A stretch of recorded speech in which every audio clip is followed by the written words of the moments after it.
Nous savons tous qu'il y a de la grâce, qu'il y a une joie immense dans le pardon, mais nous avons du mal à donner ou à accorder ce pardon à toutes ces personnes qui commettent des fautes contre nous.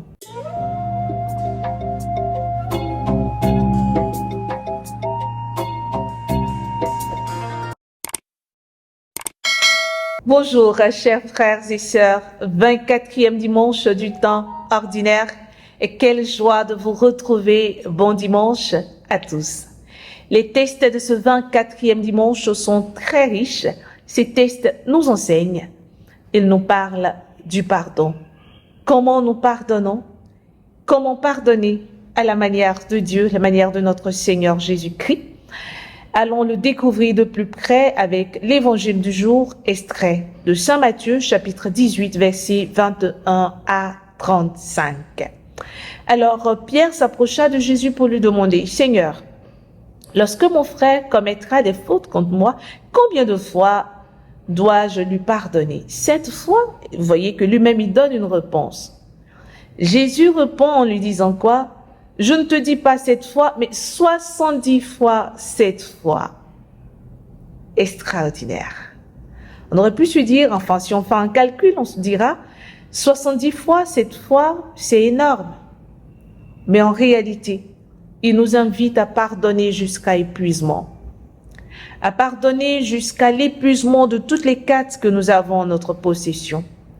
À pardonner autant de fois que cela sera possible. Pardonner à son frère. À chaque fois que je me rappellerai cette personne, je dois pardonner. À chaque fois que je me souviendrai de cette chose, de cette faute que cette personne a eu à commettre, je dois pardonner. Je dois pardonner pour que moi également, je puisse être libre, mais aussi libérer l'autre. Et il va nous donner une parabole de cette personne qui devait de l'argent, cette histoire de talent, qui devait à son maître, mais qui a supplié, qu'est-ce que le maître a fait?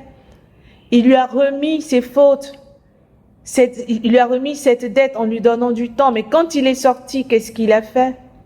Il rencontre quelqu'un qui lui devait de l'argent, et il n'a pas été tendre envers cette personne. Et lorsqu'ils sont venus rapporter cela au maître, qu'est-ce qui s'est passé? Il lui a dit, tu m'as supplié, je t'ai remis ta dette, mais tu as été incapable de le faire pour ton compagnon. Et Jésus reprend pour nous dire que c'est comme cela que notre Père du ciel nous traitera lorsqu'on refusera de pardonner les uns aux autres. Alors le pardon, il n'est pas qu'à mon niveau, mais il est aussi au niveau de l'autre. Nous voulons que Dieu nous pardonne, mais nous avons du mal à pardonner à cette femme, à cet homme, à cet enfant, à cette mère, à ce père, à ce patron, à ce collègue, à cet ami ou à cette amie de travail. Nous avons du mal à pardonner à nos frères et sœurs dans nos groupes de prière, dans nos groupes de service. Aujourd'hui, il nous demande de pardonner 70 fois, 7 fois. Si lui, il est capable de nous remettre nos fautes, parce que tous autant que nous sommes des pécheurs. Tous autant que nous commettons des péchés. Tous autant que nous blessons le cœur de Dieu. Mais si par nos différentes supplications, il est capable de nous pardonner, pourquoi est-ce que nous ne pouvons pas en faire autant? Et nous avons l'attitude de ce serviteur mauvais. Quand il s'agit de pardon, nous avons plusieurs théories là-dessus. Nous savons tous que le pardon libère, mais nous avons du mal à poser l'acte. Nous savons tous qu'il y a de la grâce, qu'il y a une joie immense dans le pardon, mais nous avons du mal à donner ou à accorder ce pardon à toutes ces personnes qui commettent des fautes contre nous. Et alors, pour justifier ce qu'il vient de dire, c'est comme cela que mon Père vous traitera. Nous allons aller dans la première lecture avec qui? Avec le prophète, avec Ben Sira le sage. Et qu'est-ce qu'il va nous dire? Rancune et colère, voici les choses abominables où le pécheur est passé maître. Et là, il sera beaucoup plus pratique. Celui qui se venge éprouvera la vengeance du Seigneur. On se tape la poitrine parce qu'on vient de recevoir des fois une vérité qui nous blesse, qui nous touche. Et on se dit, il faudrait que je me venge. Et même dans les couples, il y a des vengeances. Dans des amitiés, il y a des vengeances.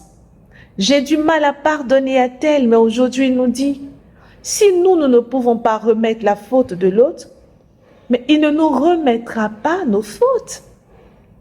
Dieu est bon. Il n'est pas comme nous. Mais si nous, mortels, nous n'arrivons pas, ne serait-ce qu'à accorder le pardon à l'autre pour libérer notre cœur, comment est-ce que nous voulons guérir? Et souvent, nous traînons ces casseroles jusque devant le trône de grâce, jusque devant l'autel, le tabernacle. Et nous demandons des grâces et des grâces. Et pourtant, la première grâce que nous devons accorder, c'est ce pardon qu'il nous demande d'accorder à ce frère, à cet enfant. Il y a des familles où on ne parle plus à l'enfant parce qu'il n'a pas réussi à un examen, où l'homme et la femme ne se parlent plus parce qu'ils ont eu des différends sur l'éducation des enfants. Des frères et sœurs qui n'arrivent plus à pardonner, à se libérer le cœur parce qu'ils ont demandé soit quelque chose et qu'ils n'ont pas eu la réponse favorable, sans toutefois comprendre que tous autant que nous sommes, chacun a ses charges, chacune a ses charges. Alors ça crée des conflits inutiles, mais nous sommes les plus engagés sur nos paroisses, dans nos différentes communautés.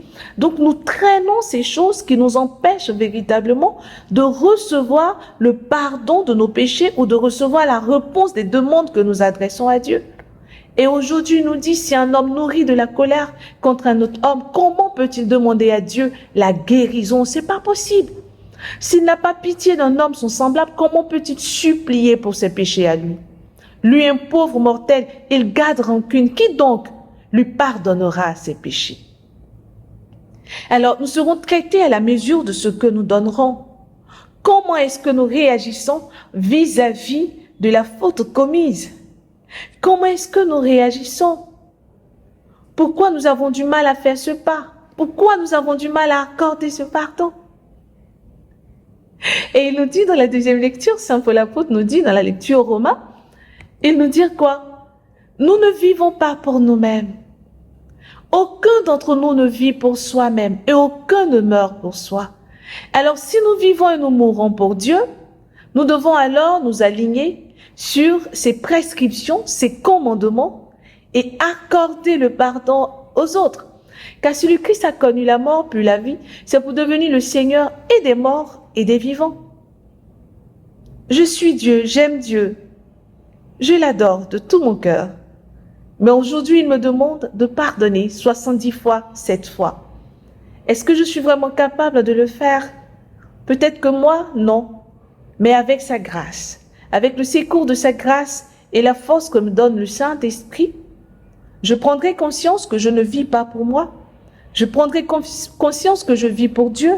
Par conséquent, je dois me plier à ses règles et accorder le pardon à cet époux, à cette épouse, à cet ami, à cette personne qui attend juste ce sourire qui va jaillir de la profondeur de mon cœur pour libérer cette vie et me libérer également. Frères et sœurs, demandons la grâce de pouvoir pardonner, la grâce de pouvoir donner le pardon à nos frères et sœurs, à nos amis, ces personnes qui, du jour au lendemain, nous blessent. Ce n'est certes pas facile, mais lorsque nous prenons conscience que nous vivons pour Dieu, tout devient facile parce qu'il nous donne la force d'y arriver. Vous savez, frères et sœurs, moi je vous aime, mais Dieu encore plus. Alors, prenons la décision de pardonner. Au revoir. Bon dimanche.